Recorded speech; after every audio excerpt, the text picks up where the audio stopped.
Hello doctors, welcome to ISHR. ISHR hair transplant workshops are now being conducted in selected cities across United States of America. ISHR is headquartered at Mumbai, India.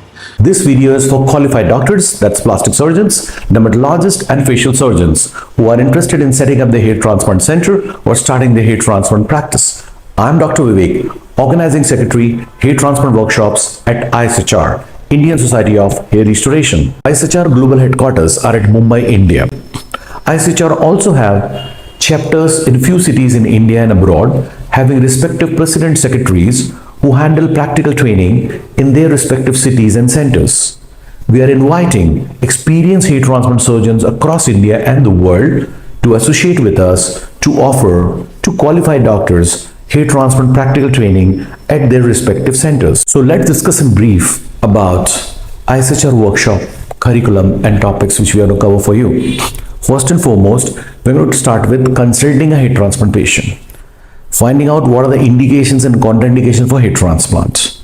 Then we are going to discuss how to find out how many hair grafts he has, how many hair grafts does he require, is he androgenetic alopecia or non-androgenetic alopecia.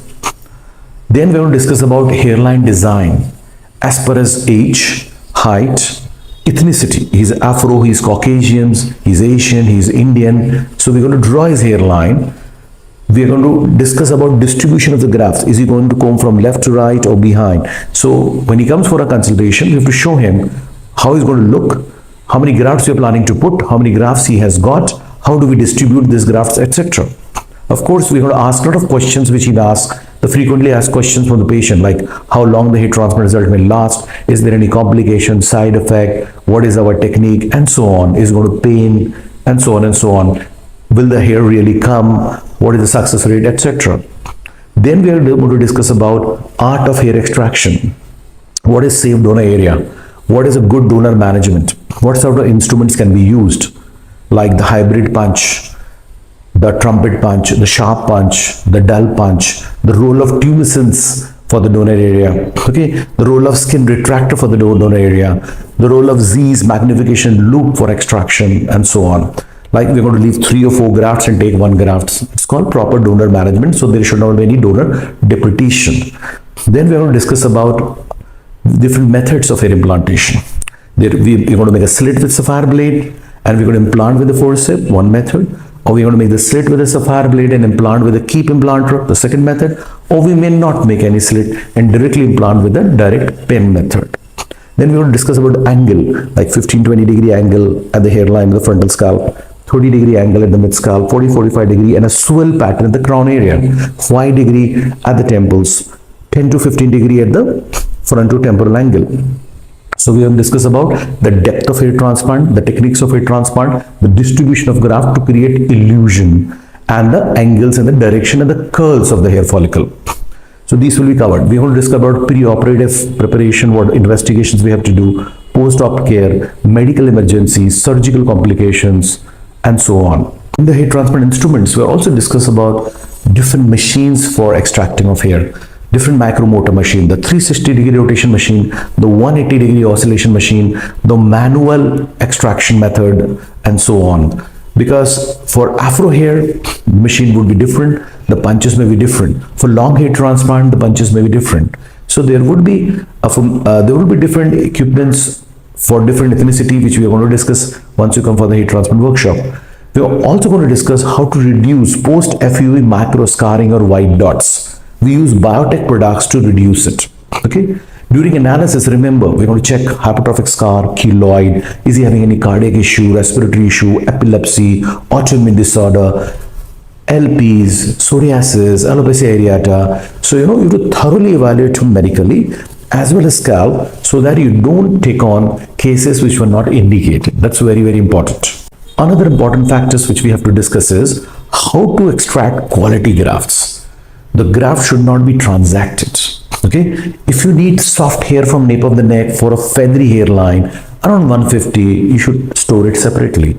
Then you will need around 2-3 hair follicle which are single for the transition zone, so that should be stored separately. After that, you should be cherry picking and taking out thicker grafts like 2, 3, 4 follicle.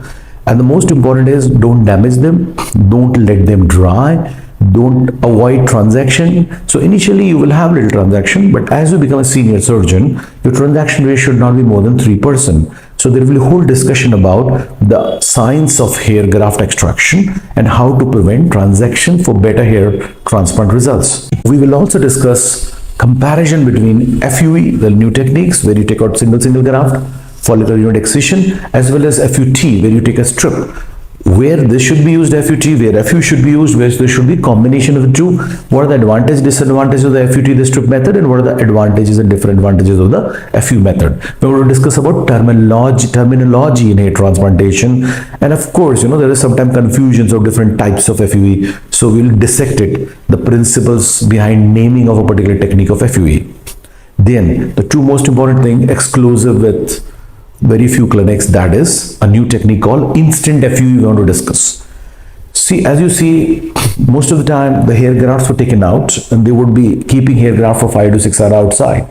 Now they may die or the survival may be reduced, maybe I'm saying, because if you cut the finger, immediately within an hour you have to suture it back or it's gone. If a fish comes out of the water, it has to be put back. So the temperature in the scalp is 37.2 degrees centigrade. And the temperature outside, with most of the people are putting in a chilled container. So this difference of temperature certainly can damage the grafts. So what with this new technique IFUE, which you will be learning, is take out the grafts and implant simultaneously.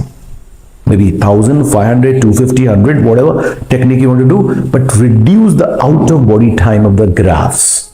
So that, see, the moment the graft is cut, its blood supply is gone. Where is it going to get oxygen from? The sodium potassium channels will go haywire. Free radicals will start developing. Okay, so it's about to die. So we may keep in the best of ATP thermosols or a DMA medium, etc., great, or a plasma light we have to keep. But if we can transfer it back immediately to the same milieu, the same pH, that is the scalp, so through diffusion and imbibition, the oxygenation will happen, nutrition will happen, and the survival will be better. And with this technique, we have seen the grafts coming faster, and we have seen some better results last 3 years since we are using this IFU technique.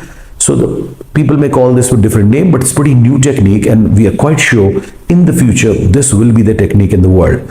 So instant FUE technique, simultaneous extraction and implantation of a graft. We have a special chair for it, and certain ergonomics have to change. The team has to be bigger. Another important and unique thing which we want to cover in the hair transplant workshop is special care post-transplantation of the hair grafts. That is, as you see, if you want to put 4,000 plants in your garden, not all are going to grow. Similarly, if you're going to put 4,000 grafts, maybe not all are going to grow. So when they are developing their own blood supply in the initial few days, we want to put PRF, GFC, special culture media, ATP thermosol, bombarding with antioxidants, and so on. So this protocol is being developed so that the hair grafts survive better, especially the first 3-4 days where a few grafts may die as they have not yet developed the full blood supply in the capillaries at the double papilla. So this is a unique thing which we're going to discuss, post hair transplant hair graft care for a better hair survival. Depending on which program we have joined, we will discuss about beard hair transplant, eyebrow hair transplant, body to scalp hair transplant. Okay, so as you know, these are different textures and anagen-telogen ratios are different in different location. So we're going to discuss about eyebrow, burn scar, body hair transplant, beard hair transplant in the advanced program of fellowship. Those who have joined for the advanced program for fellowship, we'll be covering these topics too. So there's something called branding. Positioning, what do you stand for? Like people love if you're doing only hair transplant. So you're a specialist in that field. What is that unique technique you're doing? So, and also remember the importance of hair transplant technician in your team. You alone cannot do the surgery. Okay. So you should have an experienced team and same team for the long term. Both technical as well as very good team in your clinic staff who is going to take the first phone call. Remember, patient going to see your website.